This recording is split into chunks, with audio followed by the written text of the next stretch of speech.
আসসালামু আলাইকুম রহমতুল্লাহ বরকাত। কেমন আছেন সবাই? আশা করি ভালো আছেন, সুস্থ আছেন। আজকে আপনার নতুন একটা কাজ নিয়ে আমরা আসার পরে দেখলাম যে ইউনিটটা আপনার চলতেছে না, ব্লুয়ার চলছে না, কিছু চলছে না। তো আমরা প্রথমেই চেক করলাম যে আমাদের কোথাও শর্ট আছে কি না।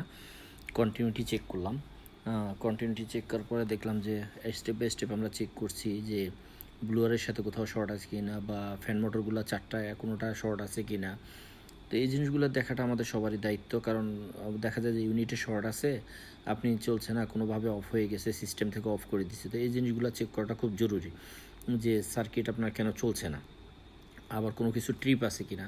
এখানে 4টা মোটরের জন্য এখানে 4টা ওভারলোড দেওয়া হয়েছে, এবং প্রত্যেকটা ব্লোয়ার মোটরের জন্য আরেকটা ওভারলোড, টোটাল 5টা ওভারলোড। তো ওভারলোড একটা আমরা ওভারলোড ট্রিপ পাইছি, তো সেটা ট্রিপ উঠায় দেওয়ার পরে আমরা দেখতেছি আমাদের ইয়েগুলো ঠিক আছে কিনা।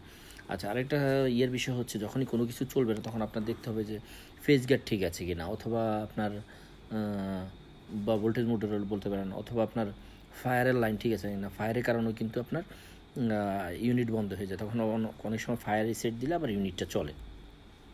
তো এখানে হচ্ছে আবার আমরা চেক করার পরে দেখলাম যে আমাদের থার্মোস্টেটও আপনার একটা পয়েন্টে লাইন দেয়, আরেকটা দিচ্ছে না। তো এটা প্রধান কারণ হচ্ছে থার্মোস্টেটটা সিঙ্গেল স্টেজ, বাট এখানে দরকার ছিল ডাবল স্টেজ থার্মোস্টেট।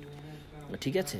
তো একবার চালু হইলে দেখা যায় ইউনিটটা যখন চালু হয়, একটা কম্প্রেসার চালু হওয়ার পর আরেকটা কম্প্রেসার প্রায় 7 থেকে 8 মিনিট টিডিআর দেওয়া আছে, অর্থাৎ টাইম ডিলে রিলে যেটা কাজ করে, এটা সার্কিট থেকেই দেওয়া আছে। নর্মালি একটার পর পর আরেকটা কম্প্রেসার চালু হয় না।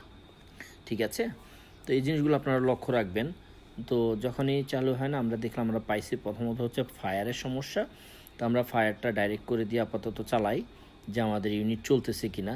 তো চলার পরে আমরা দেখলাম যে না, আমাদের ইউনিট চলতেছে। আবার দেখলাম ওইগুলা যে আমাদের যে অন্য এইচপি এলপি সব ঠিক আছে কিনা সব চেক করলাম, দেখলাম যে আমার ইউনিট চলতেছে। দেন আমরা ইউনিটটাকে চালাই দিলাম। এখানে আপনারা টোটালি দেখানো হয় নাই সব কিছু, পারমানেন্টলি দেখানো সম্ভব না, কারণ ভিডিও অনেক বড় হয়ে যায়।